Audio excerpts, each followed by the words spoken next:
Welcome back to Our Issues Milwaukee. I'm your host, Andrea Williams. Tuesday, August 11th is the fall primary election in Wisconsin, and the fall general election is on Tuesday, November 3rd. My next guest is Peggy Creer. She is president of the League of Women Voters of Milwaukee County, a nonpartisan political organization that encourages informed and active participation in government and works to increase understanding of major public policy issues through education and advocacy. How are you, Peggy? I'm good, thank you. Thanks for having me. Always a pleasure to have you here with us. And these are some serious times that we're in. We're still dealing with the pandemic, and we still have that civic responsibility of making sure our vote counts, right? That's right. So first and foremost, if you would tell our viewers a little bit more about the League of Women Voters of Milwaukee County. Yes, the League of Women Voters in general was formed in 1920, and that was the year the 19th Amendment passed, giving women the right to vote. Of course, we all know the struggle for voting rights certainly didn't end then and is ongoing even today. But that was the largest expansion of voting rights in the nation's history in 1920.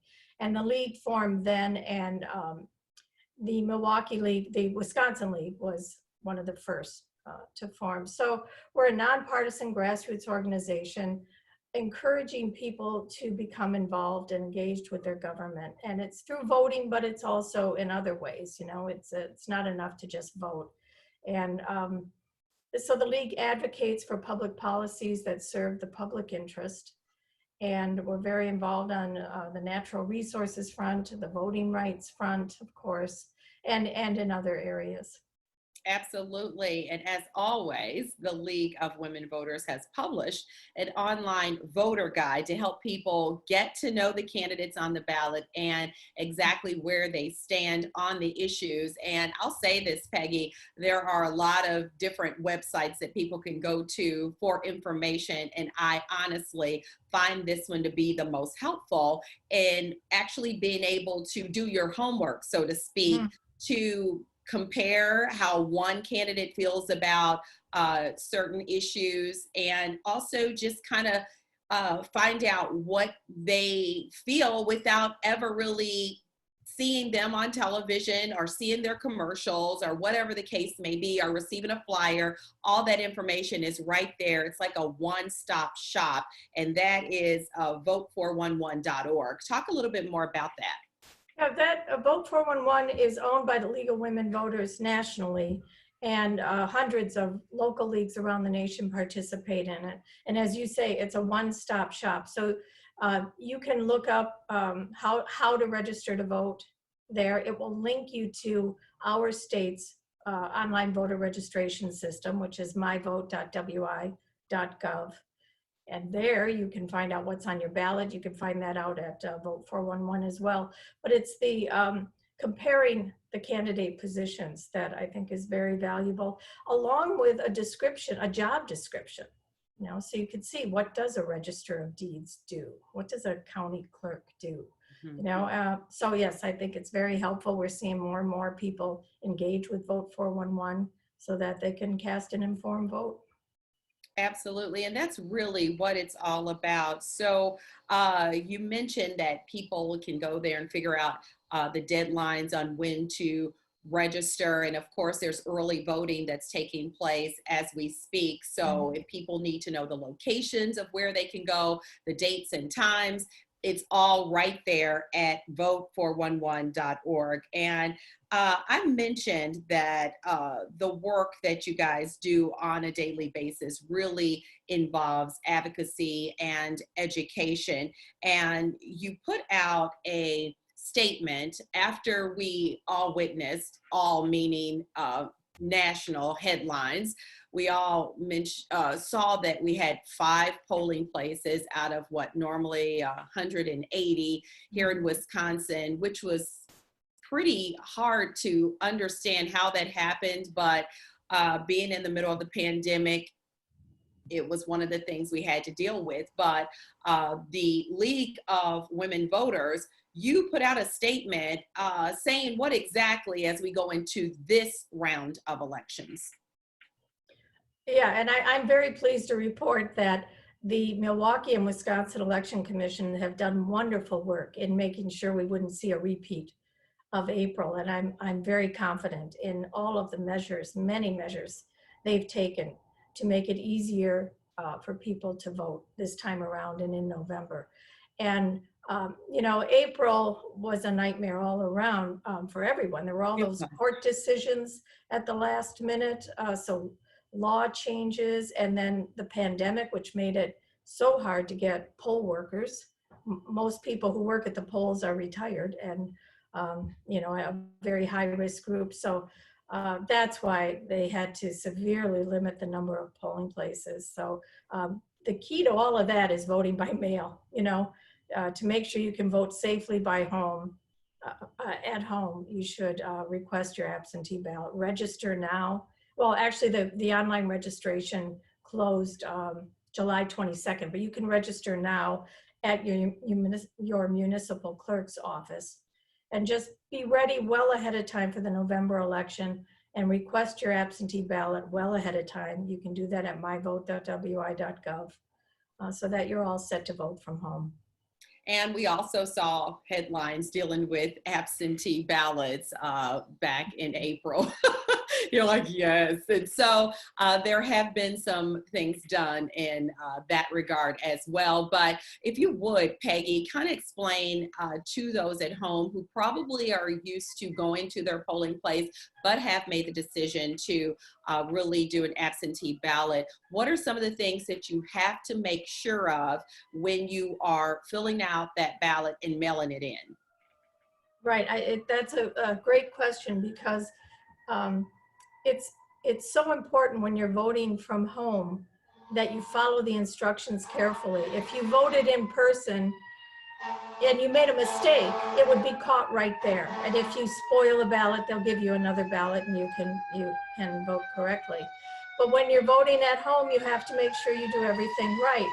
I'm sorry about the sirens. If you're hearing, I closed the windows out of your at a time, but yeah, right on cue. Yeah. So when you vote in a primary election, this August election, remember in a primary election, you may only vote for candidates in one party. This is the election where we narrow down the number of candidates so that only one candidate in each party goes on to the election, the general election in November. So you may only vote for candidates within one party, and it says it right on the ballot, and there's a stop, you know, after each party's section. Make sure you don't go farther. But then when you fold your envelope and put it in the envelope and seal it, you need to sign it. The voter needs to sign it, and you need to have an adult witness sign it, and the witness has to put their address on there.